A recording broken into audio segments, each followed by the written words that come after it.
好，我是香咪。这次呢，要来跟你们分享的是开价打量评比。没错，久违的评比单元又来啦。那开价打量呢，算是近期比较多人想看的一个主题。那我挑了7款，算是比较容易入手，然后也比较热门的几款开价打量。那虽然开价的打量选项可能没有专柜那么多，可是我想很多人可能也没有预算到去买一颗专柜的打量，所以我这次挑了这7款呢，我会针对他们的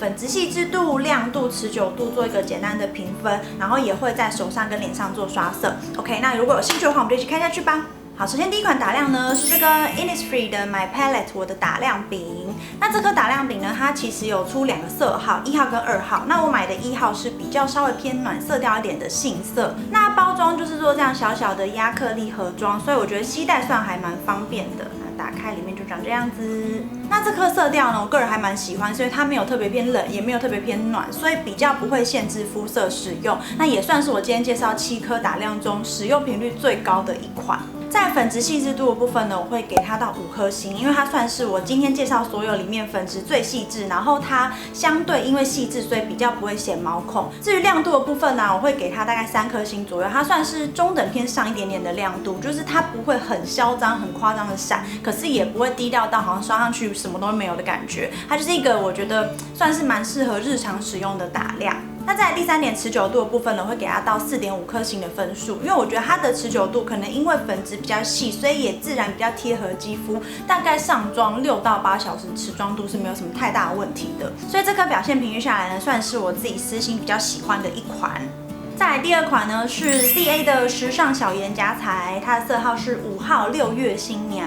那这款 ZA 的打亮就只有一个颜色，它是比较偏黄色调一点，那刷在脸上就会比较有点偏金黄色的感觉。它的包装做的也还蛮简单的，上面有个 ZA， 打开来里面好处是有附一个刷子，所以如果你随身携带的话，可以直接补妆。至于适合肤色的部分呢，因为这颗比较稍微偏黄色调，所以如果你本身皮肤比较黄，或是有点蜡黄的话呢，就不太适合这颗打亮。但是如果你是想要追求那种有点金黄的那种色调打亮的话呢，这颗我觉得它的有点偏金的色调还蛮漂亮的。再来要帮它打分数，首先第一个粉质细致度部分呢，我会给它大概4颗星左右，它的表现其实也不错，虽然还差 Innisfree 一点点，但是它也算是用起来不会飞粉，然后也还蛮细致的。至于第2个亮度的部分呢，我会给它到3.5颗星，因为它其实单刷一层的话呢，它是属于比较低调内敛的光泽，所以蛮适合初学者或是刚开始想要试用打亮的人。但是它叠擦呢，它的光泽是会加倍慢慢加成的，会比 Innisfree 稍微再亮一点点，所以它是可以怎么讲变换弹性比较大一点的打亮。至于第3个持久度呢，我觉得它可以到4颗星，因为它的服帖度也还算不错，所以它的持久时间也表现得还蛮好的。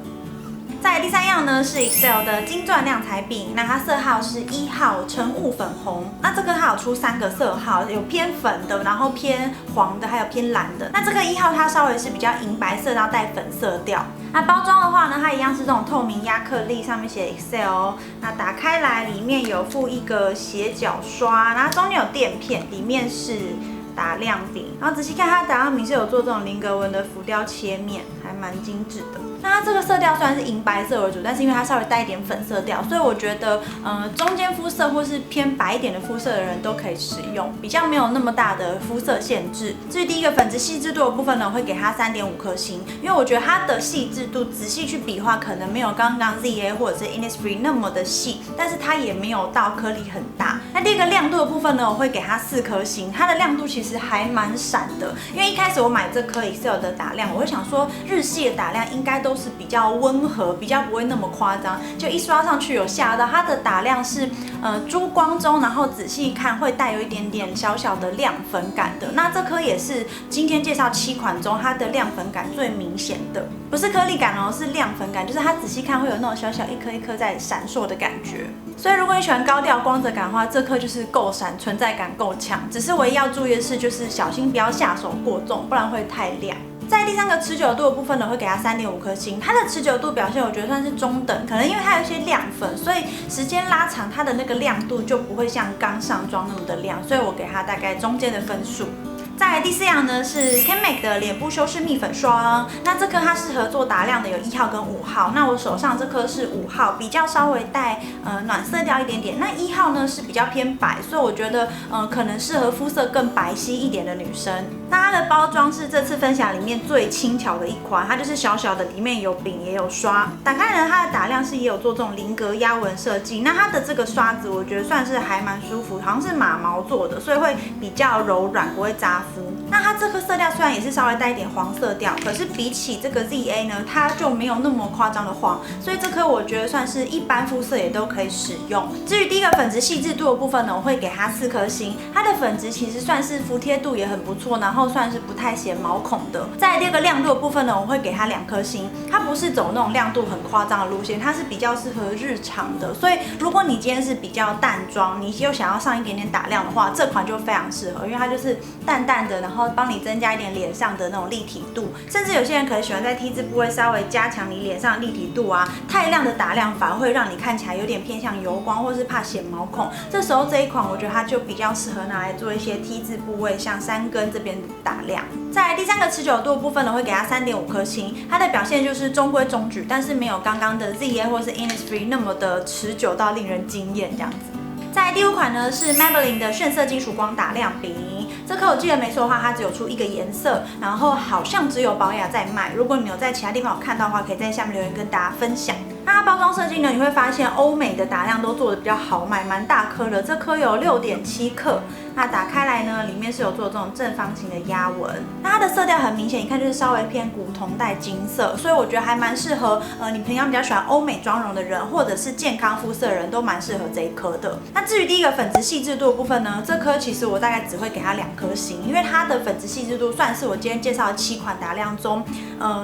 在手上搓揉那种颗粒感是最明显的，而且我画在脸上啊，我会觉得比较显我的肌肤纹理。那再来第2个亮度的部分呢，我会给它大概3.5颗星，它是属于那种不会很夸张的亮，但是它也是还是有一定基本亮度的。那再来第3个持久度的话呢，我觉得它大概也只有3颗星左右，它的持久度表现普普通通，因为我觉得它的那个粉质颗粒细致度可能没有那么细，所以它的服帖效果就没有那么好。那这颗我自己算是觉得稍微有一点点失望的一款，因为我本来对 Maybelline 他们家的东西期望值还蛮高的，但是这颗呢，要不是它的颜色比较特别的话，我觉得它没有一定要去买的必要，期待它之后出更厉害的打亮。再来第6款要分享的是 Essence 的美人鱼尼彩打亮修容笔。那这个它比较特别的是，你看打开它有点像是美人鱼鱼鳞的感觉，然后会一层一层有紫色、绿色、橘色、黄色这样叠加在一起。那有人可能会想说，这彩色刷起来不会很奇怪吗？其实它刷起来是比较偏有点银色调，然后你会随着这样摆动，会有不同的那种颜色变化。镜头上看可能不太明显，但是你们可以去靠柜试试看，它的那个光泽就是近看镜子会这样子不同一下，绿色啊、紫色、粉色调这样子。再来帮它打分数的部分呢，第1个粉质细致度我会给它大概3颗星左右，它的粉质算是表现普普通通，就是你这样摸的话，还是会稍微有一点点微微的颗粒感。那再来第2个亮度的部分呢，我觉得它大概也是3颗星左右，它必须要叠擦很多层，它的亮度会比较明显一点。那再来第3个持久度的部分呢，我会给它4颗星，那它的持久度表现我觉得算是还 OK， 就是你上妆大概5-6个小时是没有什么太大问题。那这颗其实它最大的特色就是它性价比最高，因为它是今天分享里面容量最大，可是价格最便宜的。所以如果你今天想要入手一个很便宜的打亮，然后又堪用的打亮的话，其实这颗就算是价格非常非常可爱。第7样也是最后一样分享的是 Catrice 的矿物光战打亮笔，我要赶快把它录完，因为外面已经开始下雨，我要跟天空打仗，因为很怕等下天色就暗下来。那这颗容量其实也还蛮大的，它有8克，那它的色调其实是属于银色，稍微带一点点香槟粉。那因为它的刷起来感觉也是属于比较偏有点银白色调，所以我觉得它会比较适合自然偏白到白皙色的皮肤。那在第1个粉质细致度的部分呢，我会给它到4颗星，因为它的粉质啊，其实以它的这种价格表现来说，算是非常的细致的，而且只要你不要用量到太多，它其实是不太会显毛孔，也不太会显肌肤纹理的。那在第2个亮度的部分呢，我会给它到5颗星，因为它其实是刷起来最亮，然后它叠擦起来是可以到很欧美的那种打亮光泽的打亮笔。所以如果你本身喜欢那种比较亮的，但是不要有亮粉，是珠光的亮感的话呢，这颗就非常适合。那再来第3个持久度的部分呢，我会给它到4.5颗星，它的持久度表现也非常出乎我意料，就是我前几次试用它的持久度就是上妆一整天，我晚上啊脸上这个光泽是还在的，所以这颗呢，它整体来说其实它的容量跟价格的性价比表现也非常高。